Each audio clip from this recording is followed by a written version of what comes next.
Thankfully, the tech oligarchs don't currently have that ability, but they can unperson you in a way. There's this beautiful exchange between Nachmanides, who's also known as Rabbi Moses ben Nachman, sometimes confused with Maimonides, who was Rabbi Moses ben Maimon, right? They have different fathers. Now you just confused me. right. So their father, one's father's name was Maimon and the other was Nachman, right?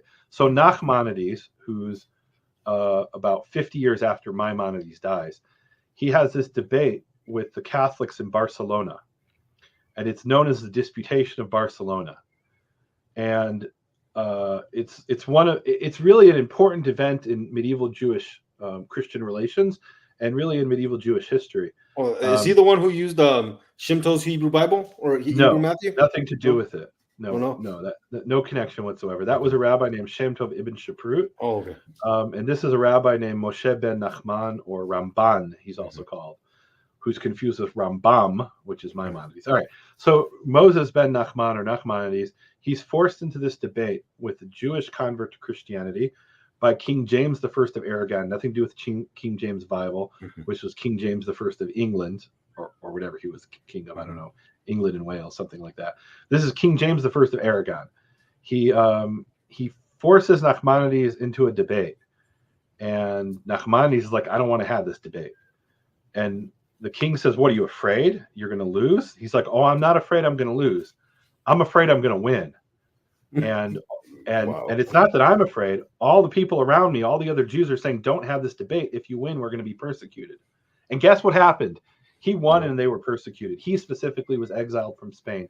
But he makes this incredible statement to the king where he says, how can I possibly, and I'm paraphrasing here, right? How can I possibly have a debate if I'm not allowed to speak freely? And the king says, well, why can't you speak freely? And he says, well, in previous debates, there were limits imposed on the Jewish position. The Jews weren't allowed to say anything that the Catholics considered offensive, right? Like if they said you're idolaters for praying to the Virgin Mary, which, and if you're Catholic, I'm not trying to offend you, but that would be the classic position of a Jew in the Middle Ages, that if you're praying to someone who's a flesh and blood human being, who even according to Catholic theology was a flesh and blood human being, fully human, I believe they say, I don't know, that would be idolatry, right? So if a Jew said that in the debate, they would be persecuted and all the Jews would be persecuted. So they weren't allowed to say that. So Nachmanides says, how am I supposed to debate if I'm not allowed to speak freely? What I believe is going to be blasphemy to you, and what you believe is going to be blasphemy to me, right? Otherwise, we would have the same belief. And the king says, okay, I'll give you freedom of speech. So Nachmanides goes into the debate and he wins. But then the person he was debating, named Pablo Cristiani, who was a Jew who had converted to Catholicism back in France, his family was from France, he then wrote an account of the debate, and in his written account, Pablo Cristiani won. And so Nachmanides said, what you're saying is a lie. That's not what happened. And he wrote his own account. And then he was sentenced to death by the Catholic Church. And he said, wait a minute, you gave me freedom of speech. And the king says, well, I control speech. I don't control what's written on Twitter. Right. And I'm joking, half joking. Right. In other words, the king said, I don't control what's written. That's controlled by the Roman Catholic Church. Yeah. And if the priests say that what you've written, you deserve the death penalty, I can't absolve you. So what the king ends up doing is commuting the death sentence to exile. Right. In other words, what the king was able to say, you can't continue to live in Spain, where your ancestors have lived maybe for over 1,000 years, since the time of the Phoenicians came here with Israelite traders, merchants. You got to go. And so he ended up leaving Spain as an exile. Imagine, he's an old man and he's got to go on the road with pirates on the seas, and he's got to travel and hope he doesn't get killed. And he ends up in Israel. Now, is that the story where the guy he was debating was actually one of his, he used to be his mentor? No, I don't know that story. I don't know that story. Yeah, it's something about he had a debate, and they invited him over, and his former student was there eating pork, just to show him that he was going to find out the details of that story. I'd love to read about that. I don't know about it. There was a lot of debates in the Middle Ages. The Jews generally didn't want to engage in the debate because it was no win. If you win, then you're persecuted. If you lose, well, now you have to convert to Catholicism because you lost. Well, who judged the debate? The Catholic king and the Catholic monks. I think usually it was the Dominicans who really hated Jews. There's a famous incident. It's called and people should look this up. It's called the Lisbon Massacre. So there were hundreds of thousands of Jews who flee to Portugal, and in 1497, they're sprinkled with water, or they're told convert and die. And now they're living as Catholics. They have no choice. And there was a great famine. I want to say it was around 1507 or 1508. So that's all it takes for them to declare you Catholic is they sprinkle water on you and now you're Catholic? In that situation. I mean, I don't think they'll do that today. I can't imagine they would do that today, but I don't know. They did it back then, right? Now, was that strictly speaking legitimate according to Catholic law? I don't know. Maybe you could get a hearing at the Vatican and try to get out of it, but good luck with that. So it didn't. No, they were deemed, as for all intents and purposes, Catholics at that point, and then they had to be forced to follow Catholicism. So there's this drought, and everyone's ordered to go to church and pray. And they're sitting in church, and there's this one Jew sitting in the cathedral. I believe it's the cathedral in Lisbon. And one of the old Catholics, meaning who wasn't of Jewish descent, he gets all excited and he shouts for joy. And he says, the crucifix at the front of the church has just shone a light on us. This is a great miracle. Jesus is answering our prayer. And one of what they call the new Christians, Nuevos Cristianos, who is born a Jew and raised a Jew and sprinkled with water or forced to convert to Catholicism, he says that's just the way the sun is reflecting off the silver crucifix. That's not a miracle. And the old Catholics spend the next few days massacring the Jews throughout Lisbon, being egged on by I believe it was the Dominicans, it could be the Franciscans, somebody look it up and fact check me. But there were these orders of people, meaning like Dominican order, right? They were monks who had devoted their lives to the Catholic Church, and they go around telling everybody the Jews have just blasphemed Jesus and the crucifix, and that's why we're suffering. That's why you don't have bread on your table, because these new Christians are not good Christians and God's punishing us. And they spend days massacring the Jews until the king's men show up and they stop the massacre. But by then, hundreds of Jews had been killed in Lisbon, right? So this was, this was like the October 7th of the early 1500s. Happened all the time, right? We call these in history pogroms. That's a term from Eastern Europe, but it happened all over the Muslim and Christian world, or Catholic world, but not just Catholic, Greek Orthodox as well, where the Jews are accused of something and they spend days massacring them, and sometimes more. Sometimes it comes directly from the government, right? There's the famous Protocols of the Elders of Zion, which was a forgery produced by the secret police of the Tsar. It's actually kind of crazy because, it's completely crazy. But what's crazy about it is we know some of the sources of the Protocols of the Elders of Zion. There was a grandson of Napoleon Bonaparte named Napoleon III, and he was a ruler of France. And one of his enemies wrote a fake account of his plan to control the entire world. And there are entire paragraphs of that forgery, which was written in French, which were translated into Russian and became part of the Protocols of the Elders of Zion. Right? That's how bad a forgery it was. But it was promoted by the Russian government. And today it's promoted throughout the Islamic world. You could actually, it's crazy. It's literally taught as fact in certain parts of the Muslim world. This thing that was a conspiracy about Napoleon's grandson. It's crazy. And now it's say, well, the Jews are really trying to control the world. And look, when the Holocaust happened, what did those people say? I don't know if I'm allowed to say on a podcast. What did Hitler say? What did the Nazis say? What they said is the Aryan people are fighting for their very existence against their Jewish persecutors. That could be Yahya Sinwar, the head of Hamas, right? There really is not that much difference. Maybe you could say there's the racial aspect, which is different. But the basic idea that Jews are our persecutors and we're fighting and we're the persecuted, fighting against our persecutors, in the paranoid fantasy of Hitler, that's what was going on. Well, hasn't Mein Kampf become a... What's that? Hasn't Mein Kampf become a bestseller amongst Muslims? Oh yeah, in recent years. Yeah, it's really interesting. So I did a podcast about a copy of Mein Kampf that was found in Gaza, and somebody was like marking it up with notes. They were studying it. And so I went on Amazon to see, can I get an Arabic copy of Mein Kampf? And there was somebody who was selling one. And I've been buying from Amazon for over 20 years. Oh, think about that. I have been buying stuff from Amazon. Originally it was books, right? For over 20 years. And I've never had this happen before. I buy the book and the seller calls me up on the telephone. And he's like, why do you want to buy this book? I said, well, I'm researching this. What do you mean? I'm researching. He says, do you want any other Arabic books? I said, no, just this one. And he hangs up the phone and cancels the sale. Whoa. Because he didn't want to sell Mein Kampf in Arabic to somebody who wasn't a believer, meaning a believer in the message of Jews are horrible, right? And my name is Nehemiah Gordon, and he can see that. Yeah. And he sees this is some Jew who's trying to. He Googled you. Well, it's not. You don't even need to Google me. The guy's name is Nehemiah. It's obvious that I'm not Muslim.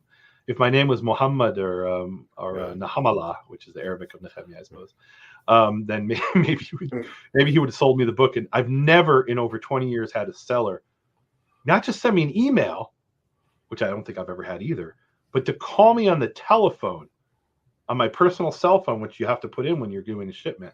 Never had that happen. I don't even know if they're allowed to do that. But he did it, and the sale was canceled because, yes, they'll sell that book to each other, but they don't want us buying it because, they know they're not supposed to be disseminating Mein Kampf. You run into these situations all the time, like when you were buying the flash drive with all the Hebrew writings. I've had some weird stuff happen. Some things I probably shouldn't talk about, so let's move on. Okay. But I've had to smuggle flash drives with stuff that there were governments that didn't want me to have that info. More importantly, they didn't care if I looked at it. They didn't want their citizens seeing information that I had on a certain flash drive. So because they had committed massacres and didn't want their people to know about it. So I won't go no more detail. Double O Nehemiah. What's that? No, well, Double O Nehemiah with the microfilm now. I don't know about that, but yeah. No, I mean, anyway. So, I mean, today you would just send that file over, some kind of a file transfer thing, but back then you couldn't do that. Yeah. So you have, I don't know how we got onto the topic of pogroms. Oh, I guess we were talking about you having Spanish or Jewish ancestry coming from the Iberian culture. Yeah. So here's an interesting thing that happened. So up until about 20, 30 years ago, if you were a Jew from Iraq, Jews from other places referred to you as a Sephardic Jew, which is a bit strange because the Jews from Iraq have nothing to do with Spain, in the sense that Jews went to Iraq, what today is Iraq, in the time of the Babylonian exile. And technically speaking, there were Jews already there in what today is Iraq in 732 BCE, when I want to say it was Tiglath-Pileser III or somebody like this. One of the Assyrian emperors invaded northern Israel and took Israelites exile to what today is Iraq, right? So that's 732 BCE. So why would you call them Sephardic Jews? Because what happened is in 1492 and then in 1497, in Portugal, you have Jews that are fleeing, right? Because even in Portugal, there were Jews who were able to escape. And they're going all over the world, and a lot of them, and this is the intellectual elite of the Jewish world. So you have rabbis who are some of the top rabbis in the world, the most educated Jews in the world, certainly in Jewish subjects, end up getting on a boat in the middle of the night and sneaking out. And they're like, where do I go? And they end up in Iraq. A lot of them end up in what's the Ottoman Empire. That's how they end up in Iraq. And so they end up in different parts of the Ottoman Empire, which is like, oh, Jewish merchants. That sounds great. People who can read and write. That, we don't trust our own people, so we'll have them do our accounting for us. And that's not a joke. That's actually what they did, right? So you have Sephardic Jews who are literally from Spain, from Sfarad, who end up as this intellectual elite going to Egypt and Syria and to some extent to Iraq. But where they really were heavily concentrated was in what today is Western Turkey, Croatia, the Balkans area, right? Greece, right? You have towns.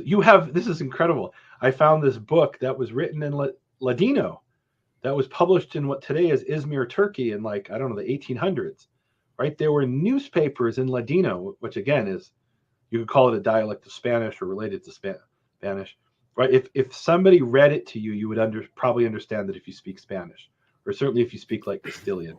So You don't understand most of it. So that's being when this, published in the 1800s. It's incredible in Turkey. when the Jews started coming back to the Holy Land, and Yeah. what were the Sephardics mostly speaking? So when they got so back? this is a really interesting thing. So there were a lot of Sephardic Jews, and here's Sephardic in a very broad sense, right? It includes, again, it could be a Jew who's coming from Damascus, but had an ancestor, and they distinguished, right? If you were a Jew in Damascus, you knew if you were a Jew whose ancestors were from Syria or if they were from Spain or Iberia, right?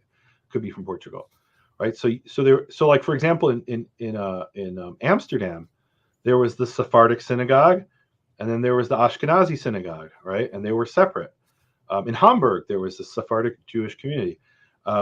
Okay, so what were they speaking? So some of them were still speaking Ladino, and there are words. This is really cool. There are words in modern Hebrew that come from Spanish, but really they come from Ladino. So one of the foods that we eat in Israel, it's kind of like getting like chicken nuggets in America. It's called borekas, right? I don't know if you have that food. Do you have that food in your culture, borekas? So borekas is a Spanish word, and it's apparently, right. Even the as ending, you could tell is not a Semitic ending, right? It comes from Ladino borekas. It's kind of like a phyllo pastry dough filled with cheese or potato. Somebody post in the comments if you come from a Spanish-speaking country and you eat borekas. If I asked my mom, she would probably know. Yeah, it's probably called something else there. I don't know. Another word is Chanukiah. So the candelabrum that has 8 or 9 branches. So I grew up calling that a menorah or a Hanukkah menorah. In modern Hebrew, that's called a Chanukiah. Chanukiah is a word in modern Hebrew, but it comes from Ladino. And there's a whole host of words that end in iyah in modern Hebrew, and all of those, or most of those, come from Ladino, right? So, and some of them are original Hebrew modern Hebrew constructions. So, for example, and this is really cool. Listen to this example. So, to hitchhike in British English is called to tramp, right? They call it tramping, or they used to at one time. So Israel was occupied by the British from 1917 to 1948. And so the word came from British English, tramp. Tramp is to hitchhike, to tramp, right? And the place where you catch a tramp. That's got a whole other meaning these days. Maybe, but in British English at one time at least, it meant to hitchhike. So the place where you catch a hitchhiking ride, right, is called a trempiada. So what's this yada ending? That comes from Ladino. Yeah, that sounds. Trempiada is a Ladino ending, right? Meaning Spanish or Judeo-Spanish, you could call it. Olimpiada is the Olympic Games, the Olympics, right? That comes from Spanish, right? Or comes from Ladino again, right?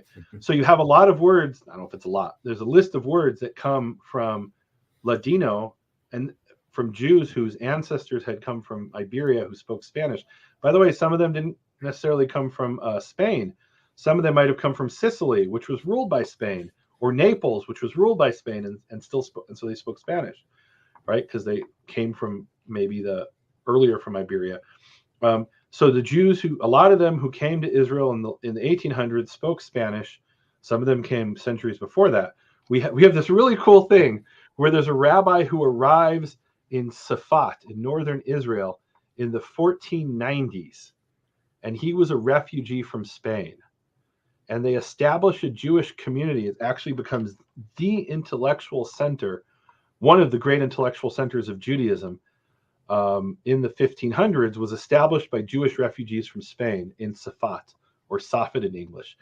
And in fact, what most people would refer to today as Kabbalah, which is kind of rabbinical Jewish mysticism, most of that was formulated in Spain, in Safat, in Safed in northern Israel, by Jewish refugees from Spain.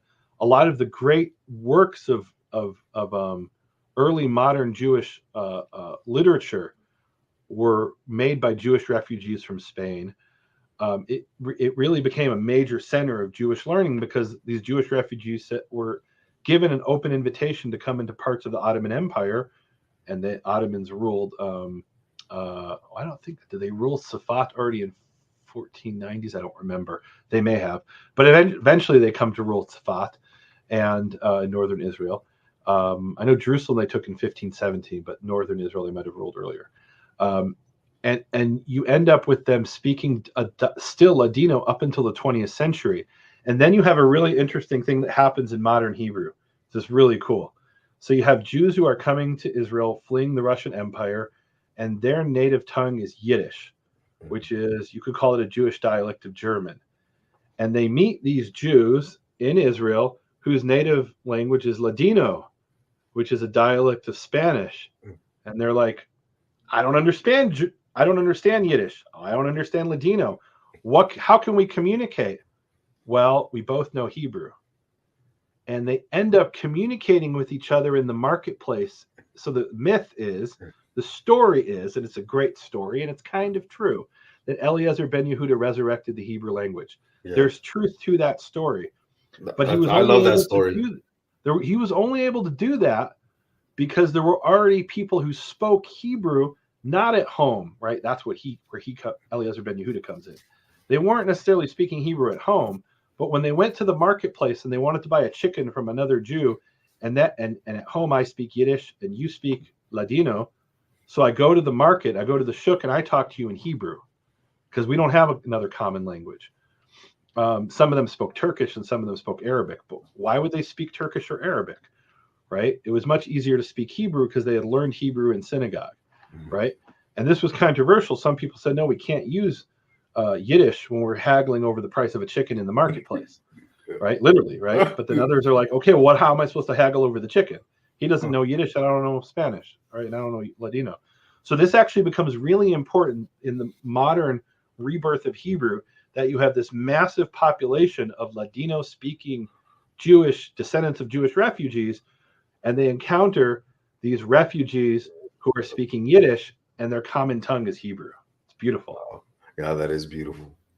Yeah, that is. One thing I wanted to ask you is I was about the Vatican files or the files that you found in the Vatican. What else did you find? Anything else interesting in there? I found all kinds of interesting things at the Vatican, some of which I can't talk about right now. So okay. Let's save that for a future time. Okay. But I think what you're referring to, there's Hebrew manuscripts the Hebrew of the New Gospels. Testament in the Vatican, and some people have misunderstood what I said and thought, oh, Nehemiah's saying that's from the 1st century AD. It's not what I said. What I said is we have these fragments of Hebrew texts of the New Testament in the Vatican. Shouldn't we investigate these and find out when they're from? And if you want to say they're all translations from Latin, okay, that's fine. But let somebody put in the work and do that investigation. I think that's worth it. Right. So one of the really interesting things that I found that I think you're referring to is what I call the Vatican junk box. And I'll explain what I mean. So the Vatican has millions of pages of manuscripts, right? Literally. If you include their archives, it's tens of millions. And there's only so much people are allowed to even look at, right? Most of it is accessible if you can get the right credentials. They won't let you take photographs of it, but they'll let you in to examine it today. Things have changed. The Vatican is much more open. Like online, I believe online, you can see what they call the Vatican Secret Archives, where they started to photograph million. And why are they secret archives? Because you could have, so the Vatican keeps really good records.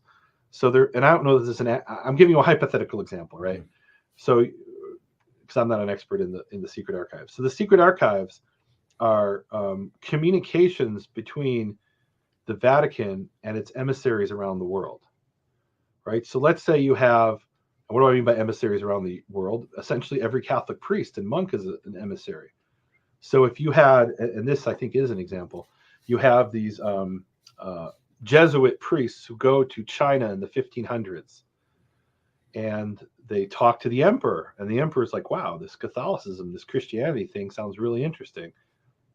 I could get some trade relations with Europe, and these people are really advanced. Okay, maybe I'll become a Christian or a Catholic, right? And so he sends a letter to the Pope, and there's an exchange with the Pope. It's incredible. And they have the original letter that the emperor sent.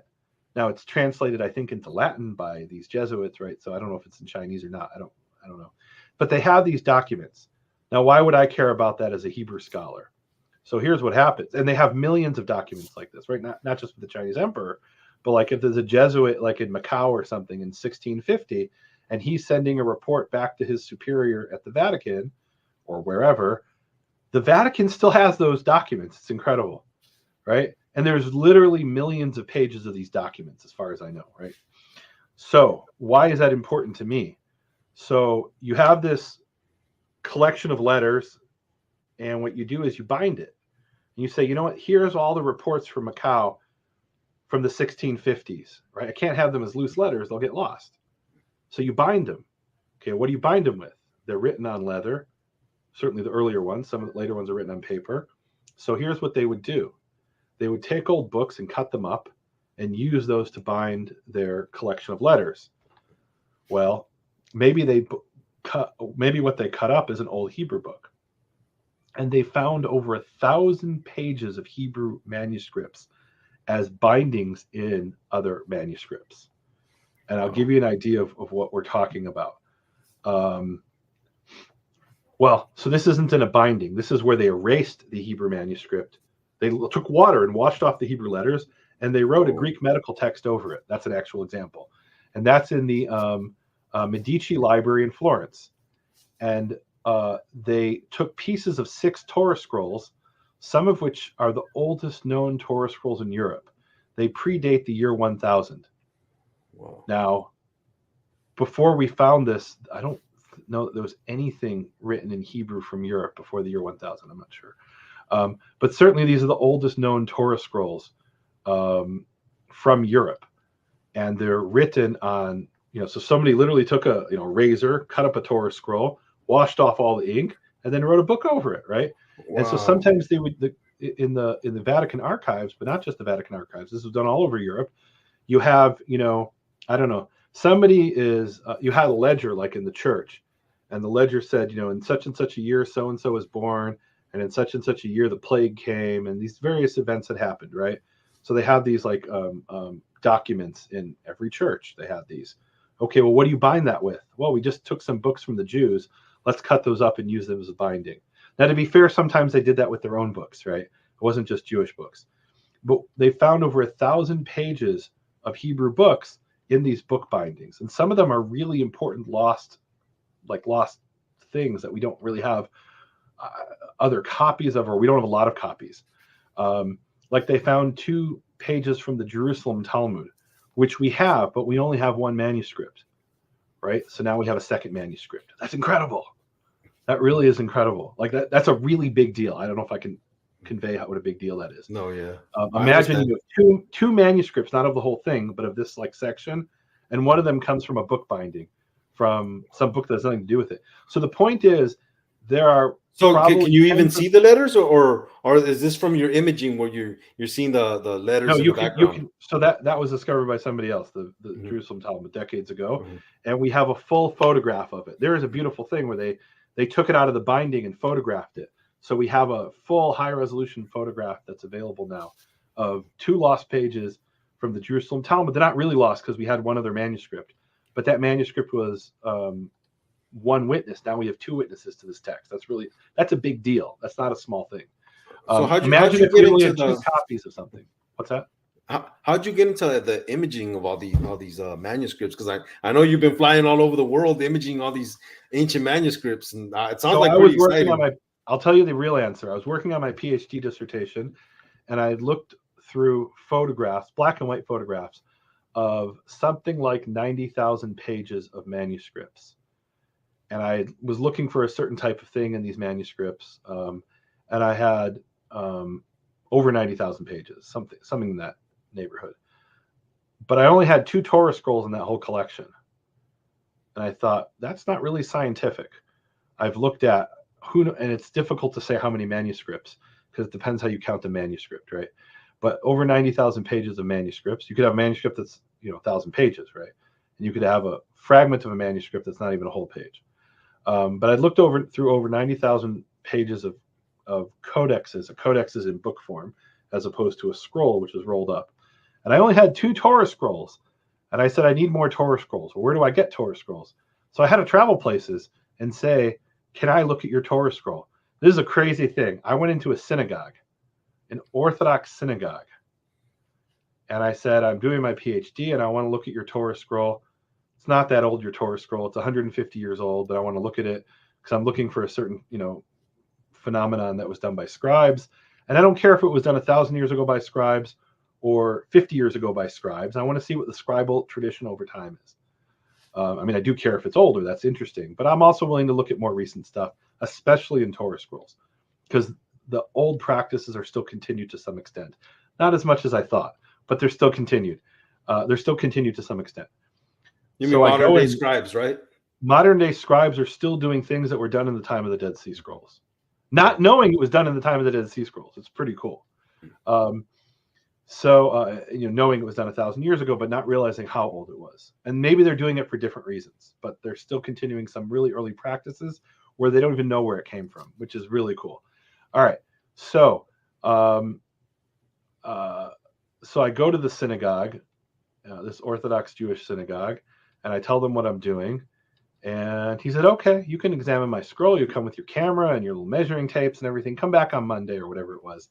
I come back on Monday, and the rabbi sits there with this kind of like smug look.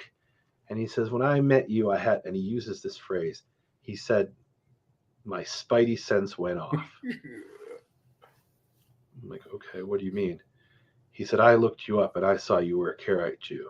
I said, yeah, I'm a Karaite Jew. That's not really what's your point? He's like, well, I was wondering, you would be studying Torah scrolls and didn't come to my synagogue, or I didn't know you. How big is the Orthodox community? I'm like, oh, I'm not Orthodox. What's your point? He's like, all right, I'm going to let you examine the Torah scroll. Okay, that's kind of weird. Like, I'm a scholar who's working on a PhD at the time. Like, I'll tell you what was weird about it. I went to examine a Torah scroll in an Anglican church of the Catholic Rite, where you walk into an Anglican church and you smell the incense and there's a statue of Mary. I've been examining manuscripts at the Russian National Library. I've been examining manuscripts at, all kinds of places all over the world. And I never had somebody say to me, except that one incident, like, oh, you're affiliated with this particular branch of Judaism. What would that have to do with my research of I'm not, so your research was for the dissertation or something? That was part of my PhD dissertation, which was at Bar-Ilan University. Man, you really went above and beyond for that one. And Bar-Ilan University is an Orthodox Jewish university, right? So at Bar-Ilan University, I never had a single person say, wait, you're doing a PhD at Bar-Ilan, but you're a Karaite. Because there were Muslims who were doing PhDs at Bar-Ilan University. There were Christians. I actually met a Messianic believer doing, I think he was doing a master's at Bar-Ilan University, or maybe an undergrad, I don't remember. But he was at Bar-Ilan. So the point is that if you're an academic institution, there should, unlike on the American left, there is not a what's the word? What do they call it? A religious test, right?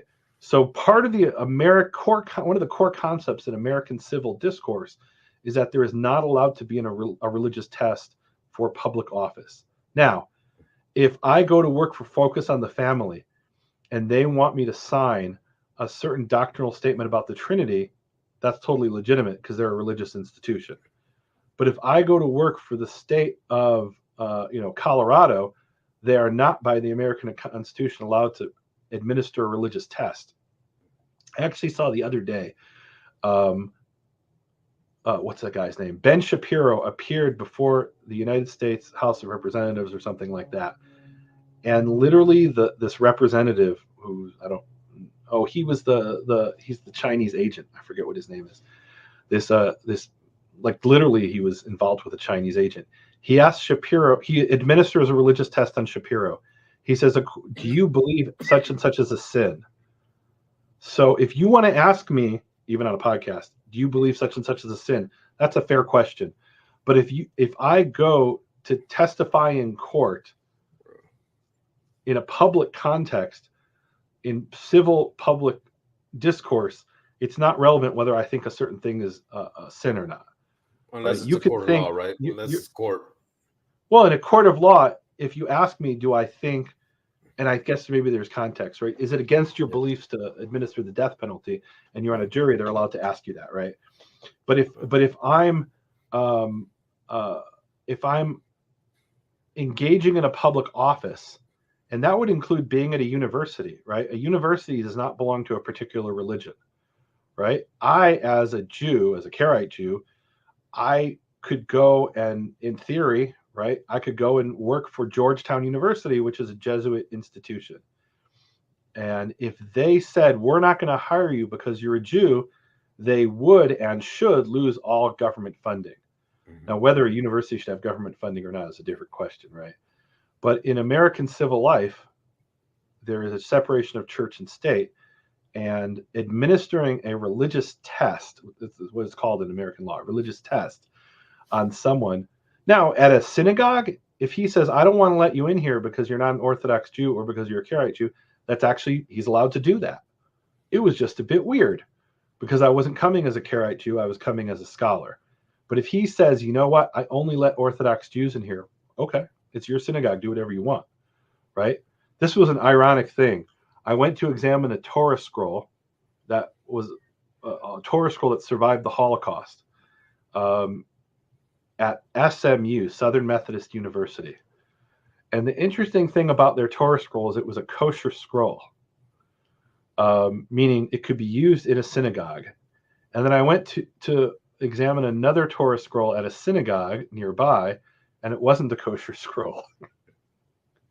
So they couldn't actually read it. They couldn't read. They weren't allowed to read from it in the prayer services.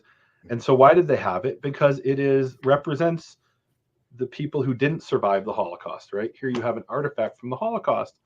And the fact that this scroll survived, but the people who used it 150 years ago, and they're dead now. Now, at the time of the Holocaust, it might not have been kosher either, right? But it survived the Holocaust and has been preserved. That is their physical connection to people who did not survive, and the entire Jewish civilization of Europe that was wiped out during the Holocaust, right? So I understand why they have it. I think it's a beautiful thing they have the synagogue, but I think it was ironic. Southern Methodist University, which allowed me to examine their scroll, and both scrolls came from what today is the Czech Republic. So, they let me examine their scroll, and it turns out, as far as I could tell, at least, it was a kosher scroll. And the one at the synagogue, this other synagogue, was completely not kosher, and they didn't claim it was, right? Like the letters are actually flaking off because, it's so old. That happens, especially from the 18th, 19th century. The ink was kind of a poor quality, and it starts to flake off over time. So anyway, so yeah, I've had some interesting experiences, gone some interesting places, had some interesting adventures. And if I went to the Anglican church and they said, oh, we only let Anglicans in to examine our Torah scroll. Okay, it's your church, do whatever you want, right? But they didn't say that. They were totally open. They loved that somebody was coming to examine, it was called Pusey House at Oxford, right? They loved that somebody was coming to examine the scroll who was a scholar who would be able to, glean some benefit from it, right? So some historical insights, right? Which I did. It was a really fascinating scroll. So, and to you, what's the most exciting thing you've gotten to see? Well, that's easy. The most exciting thing I've gotten to see is the Aleppo Codex. That hands down, immediately, the Aleppo Codex. I spent 9 hours over 3 days examining the Aleppo Codex with a microscope and with certain other, instruments. And I was able to see things that you can't see in any available photo. Just this morning, I was looking with some scholars at something in the Aleppo Codex, and I said, I think that's such and such, but I really can't tell because it's not a great photo, right? So I'm kind of guessing. Well, when you're holding it in front of you and you pull out a microscope, you can see things you can't see in the current available photos. Now, maybe there'll be better photos in the future, but that's the most exciting thing I've done in my life is examine the manuscript-wise, is examine the Aleppo Codex. And I know that you've gotten some new imaging equipment. How were you able to acquire this new imaging equipment to be able to do it? Well, I mean, I was able to acquire it by just purchasing it, but it was a more question of how did I know what to purchase, right? Yeah. Because and some of the stuff you can't actually purchase. It has to be granted to you. Let's put it that way. I was really blessed I went and I studied at Oxford University during a 2-week seminar under who I believe is the greatest scholar of Hebrew paleography in the world of this generation, or let's say active working Hebrew paleographer, this woman named Judith Schlanger. And she said, you know, if you're going to really be serious about working on these Torah scrolls and studying this particular scribal practice, you should go talk to this scientist in Berlin named Ira Rabin. So I go to Berlin and I meet Ira Rabin, and she completely changes my life, because up until then, pretty much everything was just about speculation and could never be proven or disproven. Like this morning, I think a certain letter has been erased and it used to be something else and now it's this, but I don't know. I'm looking at a photograph, which is at, which was done at, 20 megapixels, which was a really big deal 10 years ago. Today, it's not. On my iPhone, I have 45 megapixels. We can do better. So it completely changes my life, because I'm like, wow, I can actually prove some of these things I've been speculating for years, and we can do some really cool scientific tests. It was one of the coolest things I've ever done. Was with this scientist in Berlin. We went to the Vatican and we did these tests on Codex Vaticanus, which is a Greek manuscript. And I'll talk about that more some other day. But yeah, that was one of the coolest things I've ever done. After the Aleppo Codex, that's probably it. Okay. And if I know there's a lot out there, so if you could be in front of any other manuscript today, what are you hunting for now? The Aleppo Codex. I want to go back to the Aleppo Codex and examine it using X-ray fluorescence technology. Well, back then I didn't have that access to that technology. There's a certain scientific technique that you can use where you can see things that you can't see with the naked eye. You can't even see it with a microscope, and you can turn speculation into definitive answers, right? So that would be one thing I would love to be able to do. There's some other things that I won't share at the moment because I'm trying to get hopefully I'll be able to do them. But yeah, that would be incredible to be able to examine certain, there are certain questions that we have in these. There are things in the manuscripts that we've been speculating about, we meaning scholars, for over 100 years. In some cases, much longer than that. And you can actually answer questions now in an objective way. And look, things are developing over time where, 50 or 100 years from now, they'll look back at what we're doing and saying, oh, isn't it cute they used that tool? All right, but it's better than nothing. Which the 5 megapixel. Right. Or, they did 50x. Isn't that adorable? They did a 50x imaging. Yeah. And today we have, we're using an electron microscope or something. I don't know, whatever. Or some technology that hasn't even been born yet, right? Somebody walks around with an electron microscope in their pocket, right? Like, I'll give you just a quick example. So there was this little dot in the Aleppo Codex that I saw, and I examined it with a 200x microscope, and it turned out it was a freckle. It wasn't a dot of ink, and you can tell the difference. Not always. But usually you can tell. Flat white. No, but in this case, it was actually a freckle. Like, I have freckles on my skin. So the cow had something like a freckle or a melanoma. I'm not a dermatologist, right? But it had some kind of blemish on its skin, and people looked at that. Actually, that happened in the and that wasn't my discovery. That happened in the Leningrad Codex, where people had transcribed these freckles as vowels, as Hebrew vowel points, and it turns out it's literally just some kind of blemish on the animal of the skin. The skin of the animal of the skin, the animal skin. And so I saw a similar thing in the Aleppo Codex, and that was pretty cool. And what's another thing I looked at, and I'm like, okay, that's ink, beautiful. Now I know it's not just a guess. What's the oldest manuscript out there that we know of? You have to say what you mean by the oldest manuscript. You mean of the Bible? Yeah, of the Torah. Because you could say the oldest manuscript is a clay tablet, which is, counting somebody's sheep or something like that, written in Sumerian, right? That would probably be the oldest written document. The Torah. But the oldest fragment of any biblical manuscript is what's called the Silver Scrolls. They were discovered in a place called Ketef Hinnom, dated to around 650 BCE. They say it's from the time of King Josiah. They were found in a tomb, in a burial cave, Today, it's part of the Begun Heritage Center. At the time, it was on a cliff or a slope, really, which comes down from the Scottish Church. If people from Jerusalem know what that is. Is that the one with the Aaronic blessing on it? It is. It's exactly what it is. It also has a verse from Deuteronomy that most people don't know about, that they were able to read using high resolution imaging about 10 or 20 years ago. Where refers to, if I remember correctly, refers to God as Shomer Habrit v'Hachesed, he who keeps the covenant and the chesed. Is such a beautiful word, and the loving kindness. I believe it's a verse from Deuteronomy, but it also has the Aaronic blessing. Yeah. So that is, and look, anybody can see that at the Israel Museum. You could, I guess, you could say that's the most amazing thing I've ever seen is that, but everybody gets to see that, right? So maybe that shouldn't diminish from it, right? But it is amazing. I mean, think about it. It's a fragment of the Torah, a very small fragment, written on a silver scroll. It was probably an amulet somebody used to for some kind of superstitious protection, ironically, right? But it is a quotation from parts of the Torah, and it is the oldest surviving fragment that we have. It's pretty cool. Yeah. Well, I know you're a Karaite Jew, and you were rabbinical, and you kind of left that all behind. Is there any wisdom that we can actually glean from the Mishnah and the Talmud?